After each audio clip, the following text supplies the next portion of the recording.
Hi everyone. So I got this board at a lumber mill. I'm trying to figure out a good way to create a blank out of it. And so I have an existing blank and I'm going to trace around it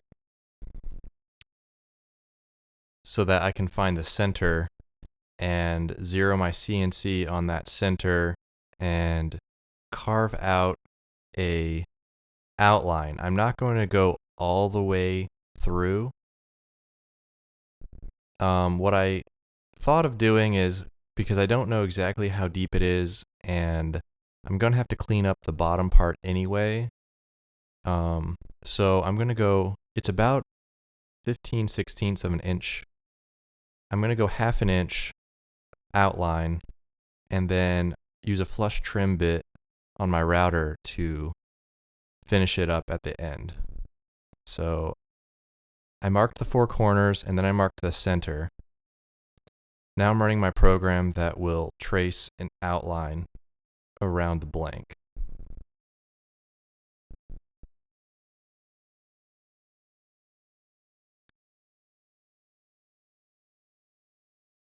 Now what I have to do is because there's still, I can't just push this into my flush trim bit because there's still a border around the blank, so I'm just cutting it out of my chop saw, which is a little difficult. I can't get a right angle against my fence, so it's probably not the safest. I don't recommend doing this exactly like I am, but I'm learning.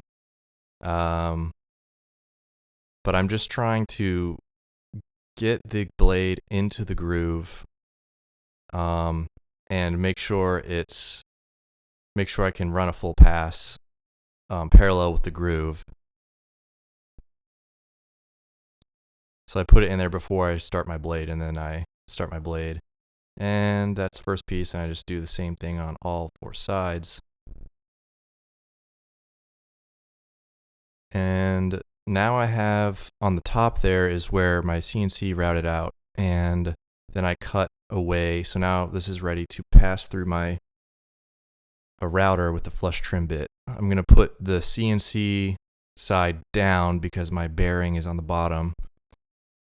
And again, maybe not the best setup, so don't necessarily copy me. But if you have any tips how you would do this, put it in the comments. I'd be very happy to read those. But I'm running this through the flush trim bit. It's going pretty well.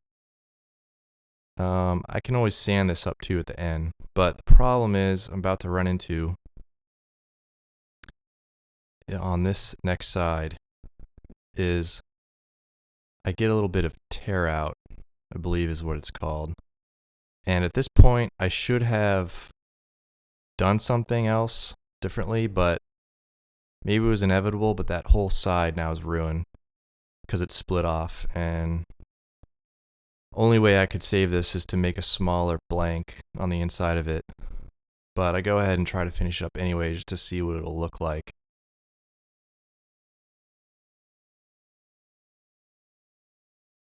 And that's the bad side. The rest looks okay. That's good. Yeah, so getting the process down, this would have been okay, except I tore out that one side, so that's a bummer. Well, I'll have to figure out how to prevent that next time.